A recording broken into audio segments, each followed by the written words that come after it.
The new Omega Speedmaster Professional was released to the public during the first quarter of 2021.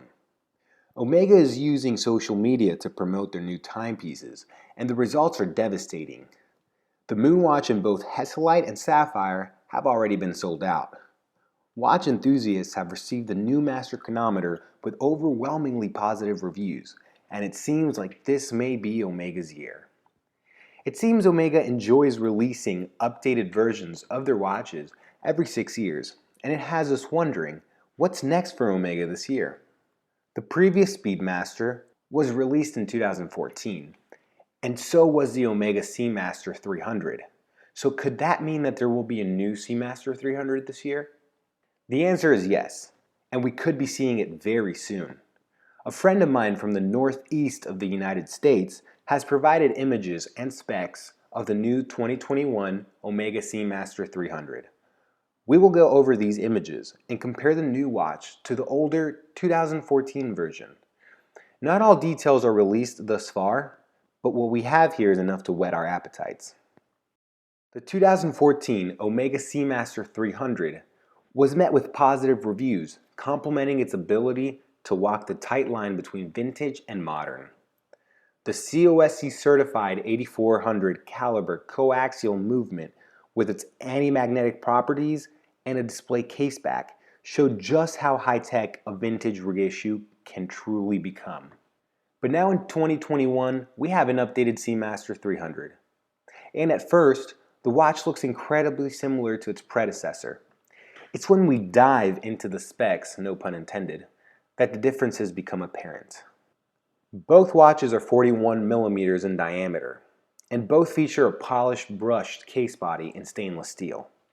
Both bezels are unidirectional. However, in the 2014 model, the bezel is ceramic, while in the 2021 model, the bezel is oxalic anodized aluminum.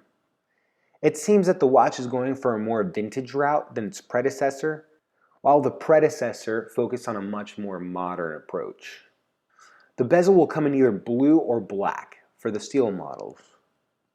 On both the new and the older model, the pip and the minute hands come with a green emission, while the hour and second hands and the hour markers all come in a blue emission.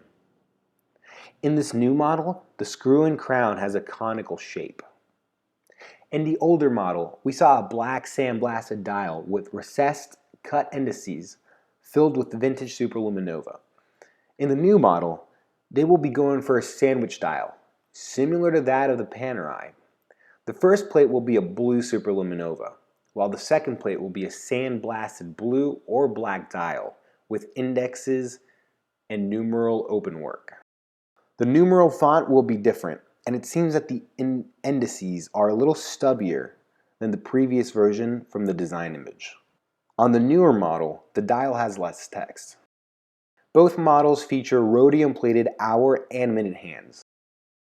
We had anti-reflective treatment on both sides of the dome sapphire on the older model, while the newer model has a new dome sapphire with anti-reflective treatment on the inside only. The new dome crystal is supposed to allow for the thinner bezel and therefore a thinner profile watch that can perhaps fit under a cuff, although the thickness dimensions have not yet been released.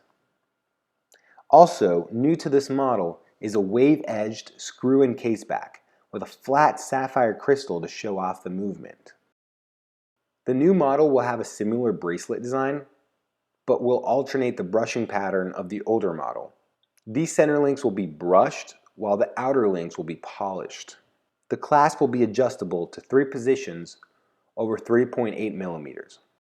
The second hand also gets an update, going from an arrow shape to a lollipop shape, similar to that of the Spectre Seamaster of 2015.